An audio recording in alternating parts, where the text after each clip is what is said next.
Hello, bachcho. Let's read the question. The question says a stage in cell division is shown in the figure. Select the answer which gives correct identification of the stage with its characteristics. इस question में हमारे पास cell division का एक stage given है in the figure. हमें इस stage को identify करना है. इस क्वेश्चन में हमारा की कॉन्सेप्ट होगा cell division. Key concept is cell division. Cell division एक ऐसी प्रोसेस होती है जिससे पेरेंट सेल डिवाइड करता है एंड डॉटर सेल्स को फॉर्म करता है. अब सेल डिवीजन दो तरीके की हो सकती है. फर्स्ट इज माइटोसिस जिससे हम इक्वेशनल डिवीजन कहते हैं एंड सेकेंड इज मियोसिस जिसे कि रिडक्शन डिवीजन कहते हैं. इस क्वेश्चन में हम माइटोसिस की बात करेंगे. माइटोसिस कंप्लीट होती है in 4 different stages which are prophase, metaphase, anaphase and telophase. Prophase की बात करें तो सबसे पहले प्रोफेज में क्या क्या इवेंट्स होते हैं. इन प्रोफेज क्रोमैटिन कंडेंस होता है. Chromatin material is condense.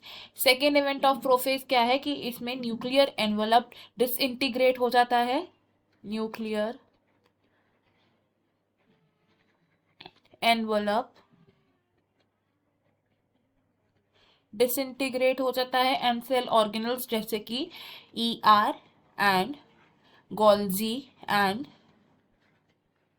Nucleolus क्या हो जाते हैं. दे डिसअपियर. नेक्स्ट प्रोफेज के बाद जो सेकेंड स्टेज आता है it is metaphase. Metaphase stage में अलाइनमेंट हो जाती है क्रोमोसोम्स की on the equatorial plate. Alignment of chromosomes on the equatorial plate जिसे हम मेटाफेज प्लेट भी बोलते हैं. Next third is the anaphase stage of mitosis जिसमें सेंट्रोमियर स्प्लिट होता है. सेंट्रोमियर स्प्लिट होता है इस फेज में एंड जो क्रोमैटिड्स होते हैं they move apart to the opposite poles in a way that जो arms हैं वो away from the poles हैं. and next phase is telophase of mitosis. Telophase में क्या होता है डिकंडेंसेशन हो जाती है क्रोमैटिन मटेरियल की. ER Golgi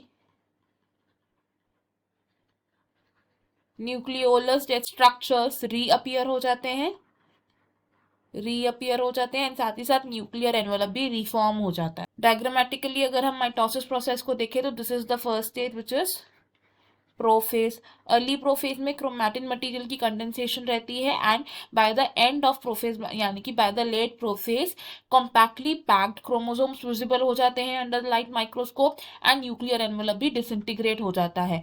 next second phase is the metaphase जिसमें क्रोमोसोम्स इक्वेटोरियल प्लेट पर अलाइन हो जाते हैं. एंड नेक्स्ट इसके बाद होता है एनाफेज जिसमें सेंट्रोमियर की स्प्लिटिंग से क्रोमैटिड्स मूव करते to the opposite poles. And then last phase is the telophase जिसमें एट द पोल्स डिकंडेंसेशन हो जाती है क्रोमैटिन मटेरियल की एंड न्यूक्लियर एनवलप रिफॉर्म हो जाता है. न्यूक्लियोलस एंड ER जैसे स्ट्रक्चर्स भी रीअपियर हो जाते हैं. अब हमारे पास जो ये डायग्राम दे रखा है it is a diagram of telophase. और अगर अपने ऑप्शन देखें तो ऑप्शन 1 क्या कह रहा है टीलोफेज में ER and nucleolus are not reformed yet. ये रॉन्ग है बिकॉज इस स्टेज में रिफॉर्म हो जाते हैं स्ट्रक्चर्स.